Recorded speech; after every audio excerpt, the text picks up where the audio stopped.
there is an ongoing manhunt for the Long Island serial killer. As of today, the bodies of at least 11 women have been found along Gilgo Beach on Long Island in New York. And the authorities just arrested a prime suspect in the case, a man by the name of Rex Hoyer. But they believe that he's not the only one responsible, so they're now looking for a second person of interest in this case. I want to bring you up to speed on everything we know about this case so far, starting with how all of these bodies were found. It began back in December of 2010 when a woman out walking her dog found a set of human remains on the beach. More specifically, she found a pair of feet that were wrapped up in a burlap sack. When the police came to investigate, they also found some personal belongings nearby that had the victim's identification on them, leading them to quickly figure out that these remains belonged to a 24-year-old woman who had gone missing a few months prior. Her name was Shannon Gilbert, and her case immediately became the focus of a large-scale investigation. But then, shortly after, in the same area where Shannon's remains were found, another set of human remains were discovered. This time, it was the torso of a different woman who was later identified as Megan Waterman. The police would go on to find even more remains in that same area. And over the next few months, they would discover 3 additional sets of human remains, all of which belonged to women who had gone missing, with 4 victims found in total. The police believed that they were dealing with a serial killer, and they dubbed him the Gilgo Beach Killer. For the next few years, there were no new discoveries in the case. But then in 2013, a new search of the area was conducted, and 2 more sets of human remains were found. These remains belonged to 2 more victims, Amber Costello and Melissa Barthelemy. Later on, 2 more sets of remains would be found in the same area, and these remains belonged to Maureen Brainerd Barnes and her daughter, which brought the total number of victims to 11.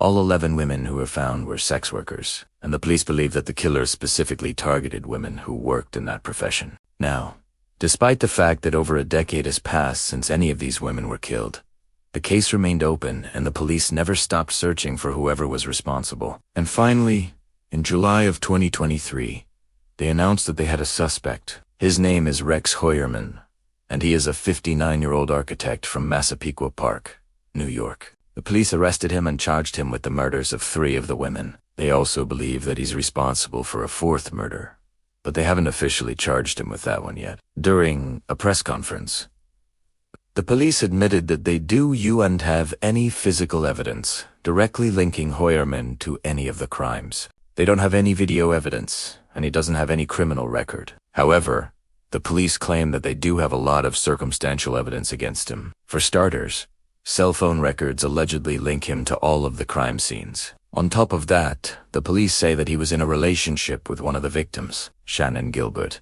at the time of her disappearance. And according to the police, several people witnessed Hoyerman acting suspiciously around Gilgo Beach during the time that these women went missing. Not to mention, the police conducted a search of his home, and they found some items that were definitely like weapons, ammunition, a bulletproof vest, and even some women's clothing that appeared to be similar to the clothing that some of the victims were wearing when they went missing. So based on all of this circumstantial evidence, the police decided to arrest him. But during the press conference, the police also admitted that they do not believe that Hoyerman acted alone, meaning that they are still looking for another suspect. The question is, how could they have been so sure about this? Well, the police say that while they were investigating the case, they found a lot of evidence that suggested that there was more than one person involved. For example, some of the victims had defensive wounds, meaning that they likely fought back against their attacker. And the police believe that the second person present was responsible for helping to subdue the victims.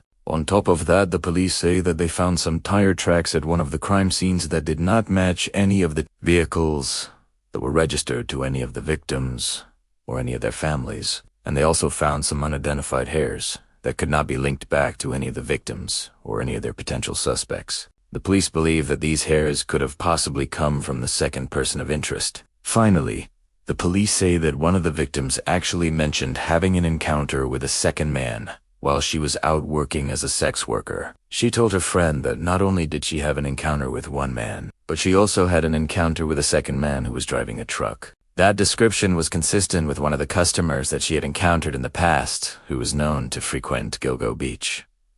Well, unfortunately, that is all that the police have revealed about this second person of interest. And as of now, they have not released any information about what exactly they look like or any other details. If you have any information about this case, please contact the authorities. As always, I'll keep you updated with any new information as this case continues to develop. Thank you for watching, and take care.